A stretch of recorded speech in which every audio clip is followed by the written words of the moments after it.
जी बिस्मिल्लाहिर्रहमानिर्रहीम। बड़ी खुशी हुई आज कराची में, Karachi council of foreign relations और जो हमारा नया थिंक टैंक है, जो पाकिस्तान का पहला थिंक टैंक है अफ्रीका के ऊपर, Pakistan Africa institute for development and research पायदार का लॉन्चिंग हुई। बात यह है कि आपने देख लिया हमारे मुल्क में जान है, कौम में करंट है, हमारे लोगों में हिम्मत है, हमारा विजन क्लियर होना चाहिए। मुझे बाहर के डिप्लोमेट्स भी बड़े कि हम चाहते हैं पाकिस्तान के साथ तजारत करें, पाकिस्तान के साथ सफारती ताल्लुकात करीब करें, आप पाकिस्तान के साथ और कुर्बत बनाएं, क्योंकि पाकिस्तान की क्या अहमियत है। तो जो IMF का सिलसिला है, मेरे ख्याल में मैं उम्मीद रखता हूँ कि ये आखिरी प्रोग्राम होगा, क्योंकि हम IMF 23 दफ़ा जा चुके हैं। अंग्रेज़ी में कहते हैं tried tested and failed. IMF का सिर्फ होता है कि अगर चोट आए तो थोड़ी मलम पट्टी कर ले, मसले का हल नहीं ढूंढता। मसले का हल पाकिस्तान के अंदर है। हमारी अपनी लोगों ने, अपनी क़यादत ने, चाहे सियासी हो या फ़ौजी हो या मीडिया की हो या थिंक टैंक की हो, वो मसले का हल ढूंढना है। इस वक्त पाकिस्तान के अंदर पूरी दुनिया के ममालिक इन्वेस्ट करने को तैयार हैं। हम भीख मांगने के बजाय ये इन्वेस्टमेंट दें, उनको मौक़े दें।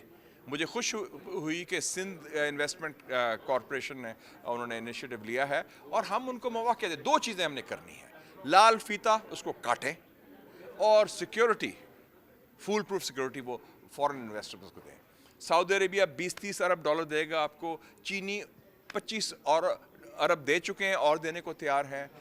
कुवैत, UAE, कतर, ओमान वाले भी मुझे कह रहे थे कि हम चाहते हैं कि आप अफ्रीका की बात करते हैं तो ओमान के ज़रिए हम अफ्रीका पहुँचें, क्योंकि ओमान का बड़ा ताल्लुक़ है अफ्रीका से। तो मौक़े हमारे पास हैं, थोड़ा सा हिम्मत होनी चाहिए, थोड़ा सा दम होना चाहिए और एक विजन क्लियरली होनी चाहिए और फिर फैसले करें ठक ठक ठक। हम रोना धोना बंद करें और काम करें एंड जस्ट डू इट। अच्छा सर, ये बताइएगा साहब कि कोई भी सियासी हुकूमत को उसकी अपनी मुद्दत पूरी होनी चाहिए।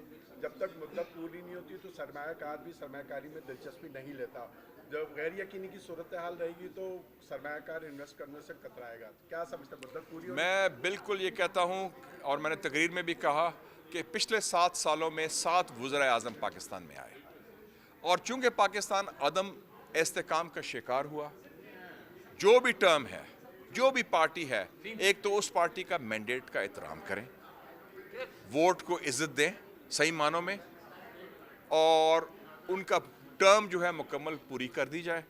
कोई कभी सॉफ्ट कू हो जाता है, कभी कोई ये काम होता है, कोई टांग उड़ाता है, वो नहीं होना चाहिए। और उसका नतीजा क्या है? अदम इस्तेकाम सियासी तौर पर होगा तो माशी तौर पर इस्तेकाम नहीं होगा, बाहर से इन्वेस्टमेंट नहीं आएगी, क्योंकि साजगार हालात में नंबर 1 जो प्रायोरिटी है सियासी इस्तेकाम। और उसमें मैं समझता हूँ कि पूरी सियासी कुव्वतों को एक इत्तफाक राय होना चाहिए कि रूल्स ऑफ द गेम क्या है। बैलेट का तकद्दस, मैंडेट का एहतराम, रूल ऑफ लॉ, आइन की बालादस्ती और जो भी सियासी कैदी हैं इस वक्त पाकिस्तान में, उनको रिहा करना चाहिए। अच्छा सर, ये बताइएगा कि आपने ये कहा कि अपनी स्पीच में ये बात कही कि ट्रम्प जो है वो हो सकता है कि मुस्तकबिल में अमेरिका के प्रेसिडेंट मुंतखब हो जाए। तो आपको क्या लगता है कि जब जो ट्रम्प है वो दोबारा से अमेरिका के प्रेसिडेंट होंगे तो वो इमरान खान की रिहाई के लिए पाकिस्तान हुकूमत पर प्रेशर डाल सकते हैं? मैं अमेरिका 4 साल रहा हूँ एज अ स्टूडेंट और मैं बतौर सहाफ़ी और बतौर पार्लियामेंटेरियन भी अमेरिका जाता रहता हूँ। सदर जो बाइडन की जो गलत पॉलिसीज़ हैं, ख़ास तौर पे फ़लस्तीन के हवाले से, जो उसमें फ़लस्तीन के अवाम के ख़िलाफ़ जो जुल्म और बर्बरियत इज़राइल कर रहा है, उसमें अमेरिका का सदर जो बाइडन बराबर एक शरीक है और वो जुर्म में शामिल है और इसलिए उसको सज़ा मिलेगी। मैं अमेरिका के स्टूडेंट्स को, अमेरिका के अवाम को सलूट पेश करता हूँ कि फ़लस्तीन के इशू पर उन्होंने स्टैंड लिया है।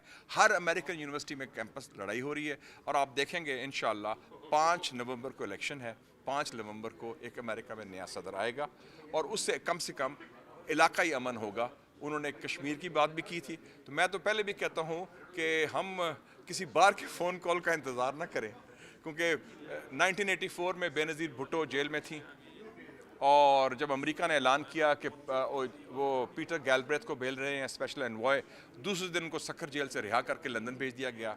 1988 में जब IGI बनाई गई उस वक्त की इस्टेब्लिशमेंट की तरफ से, तो इलेक्शन रिजल्ट्स माने नहीं जा रहे थे, तो उन्होंने अमेरिका ने 2 खसूसी एलची भेजे, रिचर्ड आर्मिटाज और रिचर्ड मर्फी। वो आए, उन्होंने दबाव भी डाला और फ़ौरन इक़्तिदार हमने इंतकाल कर दिया।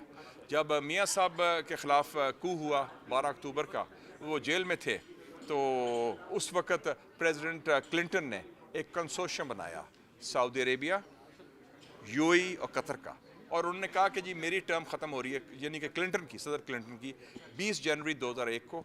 उससे पहले मैं चाहता हूँ कि नवाज शरीफ रिहा हो जाए, और 10 दिसंबर 2000 को मियाँ नवाज शरीफ को एक रॉयल जहाज़ में सऊदी अरेबिया भेज दिया गया।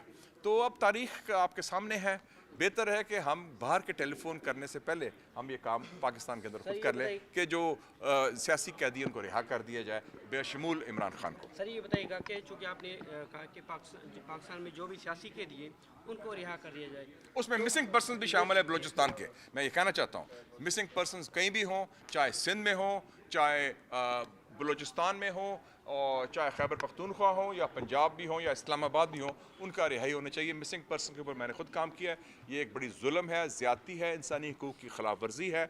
और मिसिंग पर्सन जो किसी के ख़िलाफ़ कोई केस है, चाहे वो सियासतदान है या सहाफ़ी है या और कोई है आम शहरी भी, उसके ख़िलाफ़ आप इल्ज़ामात लाएँ, कोर्ट में पेश करें, और अगर उनके खिलाफ इल्ज़ामात बनते हैं तो मुकदमा करें, वरना उनको रिहा करें, ताकि दूध का दूध और पानी का पानी। सर क्या 9 मई के वाक़यात में मुलविस अफराद को भी रिहाई मिलनी चाहिए? मैं उसका नहीं जानता जी, काफ़ी होगा।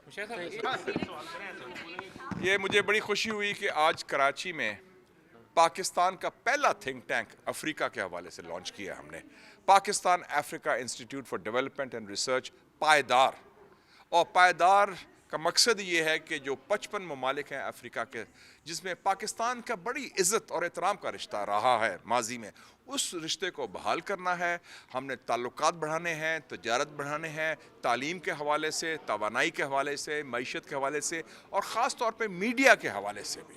पाकिस्तान की मीडिया में बड़ी जान है, और हम पाकिस्तान का एक सॉफ्ट पावर इमेज पेश करें, और एक नया प्लेटफॉर्म बन गया इंशाल्लाह, जो पाकिस्तान के खारजा पॉलिसी, पाकिस्तान के इंटरेस्ट और इमेज को उजागर करेगा अफ्रीका में, जो इस वक्त 55 मुल्क हैं दुनिया के। तो इंशाल्लाह पाकिस्तान की खारजा पॉलिसी भी मजबूत होगी, और पाकिस्तान के कौमी मफादात का तहफ़्फ़ुज़ भी हम करेंगे, और ख़ास तौर पर अवामी ताल्लुकात जो हैं पीपल टू पीपल आगे बढ़ाएंगे। Thank you sir. या ये लीडें